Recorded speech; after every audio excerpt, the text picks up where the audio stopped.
নমস্কার, তন্দ্রা লিটল ওভেনে আপনাদের সকলকে স্বাগত।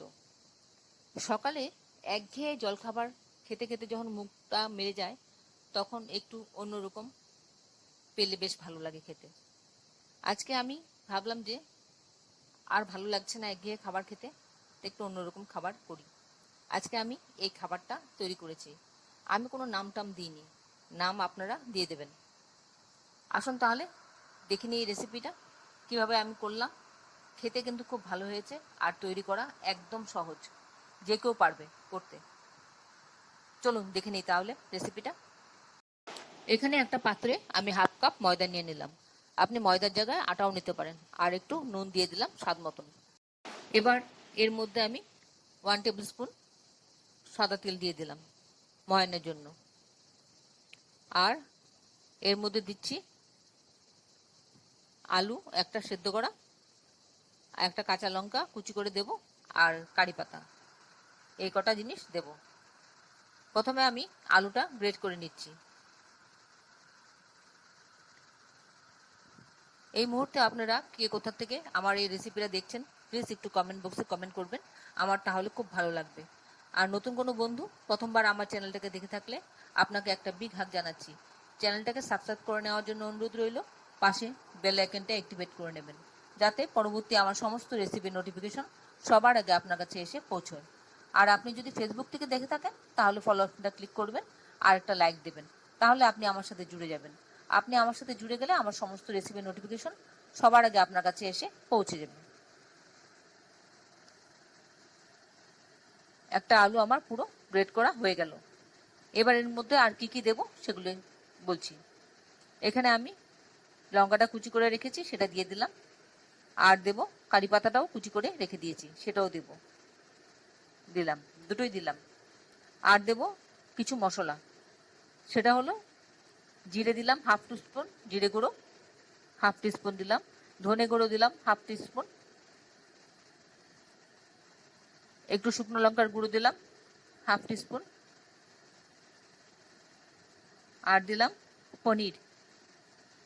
বাড়িতে তৈরি করা পনির ছিল, সেটা খানিকটা দিয়ে দিলাম, খেতে বেশ ভালো লাগবে। পনিরটাকে আমি গ্রেট করে দিয়ে দিচ্ছি। পনিরটা অপশনাল, আপনার কাছে থাকলে দেবেন, না থাকলে দেবেন না।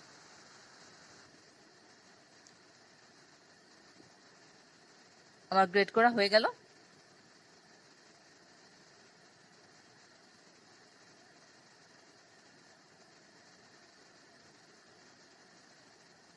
এবার সবটা ভালো করে মিশিয়ে একটা মন্ড তৈরি করে নেব।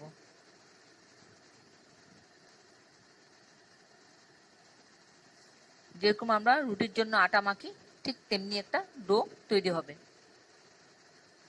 আপনারা যারা এখনো পর্যন্ত আমার চ্যানেলটাকে সাবস্ক্রাইব করেননি, ঝটপট সাবস্ক্রাইব করে নিন।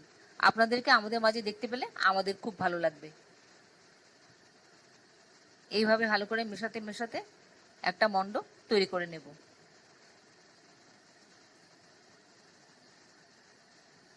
আমার মন্ডটা তৈরি করা হয়ে গেছে, দেখুন কিরকম হয়েছে, খুব সফট হয়েছে। একটু 10 মিনিটের জন্য ঢেকে রাখবো, স্ট্যান্ডিং টাইম দিচ্ছি। 10 মিনিট বাদে আমি ফিরে এলাম। এবার একটু মেখে নিচ্ছি। মেখে লেচি কাটবো। আমি ছোট ছোট করে লেচি কাটছি, যেরকম রুটি বানায় সেরকম লেচি আমি কেটে নিচ্ছি।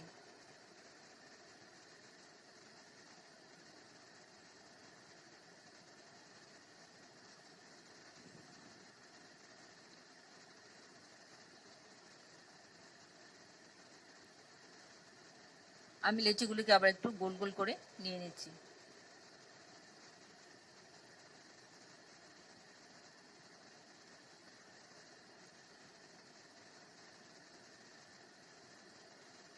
এই রান্নাটা করা একদম সহজ, যে কেউ পারবে করতে, আর খেতে অসাধারণ লাগে। খুব অল্প তেলে, খুব অল্প মশলায় আমি এই রান্নাটা করব। এবার সারফেসে একটুখানি তেল দিয়ে দিচ্ছি, যাতে স্টিক হয়ে না যায় লেগে। তারপর হাত দিয়ে এভাবে আস্তে আস্তে আস্তে আস্তে করে চেপে চেপে এটা ছড়িয়ে নেব। তবে খুব বেশি বড় করব না, রুটির মতন করে বেলবো না, একটু মোটা মোটা করে বেলবো। আর এখানে প্লেটে আমি একটু তিল, সাদা তিল ছড়িয়ে নিয়েছি, গায়ে এই তিলটা লাগিয়ে দিচ্ছি। যখন তিলটা ভাজা ভাজা মতন হয়ে যাবে এর সঙ্গে, তখন খেতে বেশ ভালো লাগবে। তিলের খুব সুন্দর একটা গন্ধ আছে, আর তিলের উপকারিতা তো আছেই, হার্টের জন্য খুব ভালো তিল। রোজ দিন কিছু না কিছুতে একটু তিল দিয়ে খাবেন, যে কোনো কিছুতে দিয়ে খাবেন, তাতে আপনার ভালো হবে, আপনার হার্ট ভালো থাকবে। তিলের প্রচুর উপকারিতা আছে। এইভাবে আমি একটা একটা করে তৈরি করে নিচ্ছি।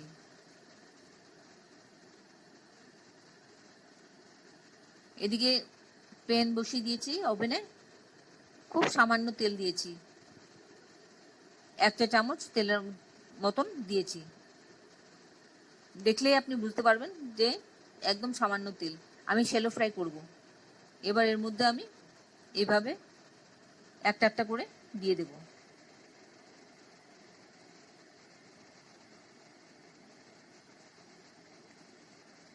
দিয়ে মিডিয়াম ফ্লেমে রেখে হালকা হালকা করে ভাজবো। এর ফলে কি হবে, তিলটা ভাজা ভাজা হয়ে যাবে, তিলের থেকে খুব সুন্দর একটা অ্যারোমা বেরোবে।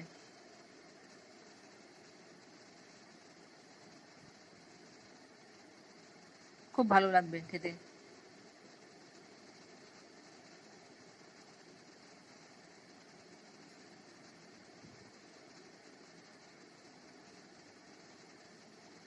সকালবেলা জলখাবারের জন্য মাঝে মাঝে একটু ঘুরিয়ে ফিরিয়ে খেলে বেশ ভালো লাগে।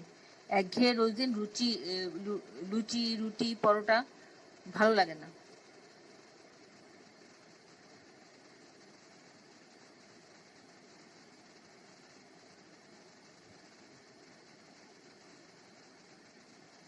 আশা করি আপনাদের ভালো লাগছে আমার এই রেসিপিটা। যদি ভালো লেগে থাকে তাহলে অবশ্যই একবার করে খাবেন এভাবে। আর ভালো লাগলে বন্ধুদের সাথে শেয়ার করবেন, একটা লাইক দেবেন। শেয়ার করবেন এর জন্য যাতে অন্যরাও এভাবে তৈরি করে খেতে পারে। দেখুন একদম খুব সামান্য তেলে আমি কিন্তু রান্নাটা করলাম। আর যেটুকুনি তেল বেঁচে আছে পেনে, ওইটুকুর মধ্যে বাদ বাকিটুকু করবো। আমি কিন্তু আর তেল দেব না। যত সামান্য তেলেই এই খাবারটা তৈরি হয়ে যায়।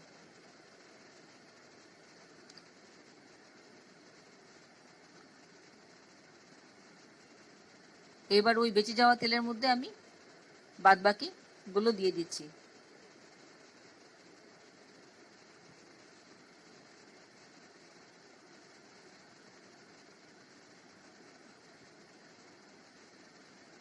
মিডিয়াম ফ্লেমে ঘুরিয়ে ঘুরিয়ে ভেজে নিচ্ছি।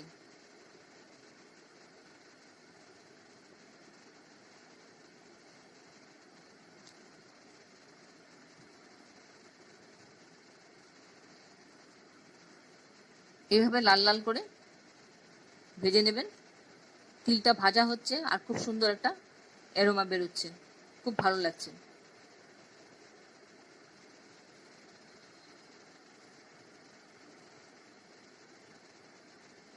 এইভাবে তৈরি করে সকালে মাঝে মাঝে জলখাবারে খেতে পারেন, অফিসের জন্য টিফিনেও নিতে পারেন, বাচ্চাদের স্কুলের জন্য টিফিনে দিতে পারেন। খেতে বেশ ভালো লাগে, আর খুব সামান্য তেলে খাবারটা তৈরি হয়ে যায়। এতক্ষণ ধৈর্য ধরে আমার এই রেসিপিটা দেখার জন্য আপনাদেরকে অসংখ্য অসংখ্য ধন্যবাদ। আপনারা সকলে ভালো থাকবেন, সুস্থ থাকবেন, ঈশ্বরের কাছে এই কামনা করি। আর এই ধরনের নতুন নতুন রেসিপি দেখতে আমার চ্যানেলটাকে সাবস্ক্রাইব করে নেবেন, পাশে বেল আইকনটা অ্যাক্টিভেট করে নেবেন, যাতে পরবর্তী আমার সমস্ত রেসিপির নোটিফিকেশন সবার আগে আপনার কাছে এসে পৌঁছয়। আর আপনি যদি এই খাবারটা আবার তৈরি করেন, খেয়ে কেমন লাগলো কমেন্টসে জানাতে কিন্তু ভুলবেন না। আমি আপনাদের কমেন্টসে অপেক্ষা করি। আমার সবগুলো হয়ে গেল, এবার প্লেটিং করে নিলাম। দেখুন কত সুন্দর লাগছে, খেতেও কিন্তু ততটাই ভালো লাগে, খুব ভালো লাগে। তাহলে আসি বন্ধু, আবার দেখা হবে। নমস্কার।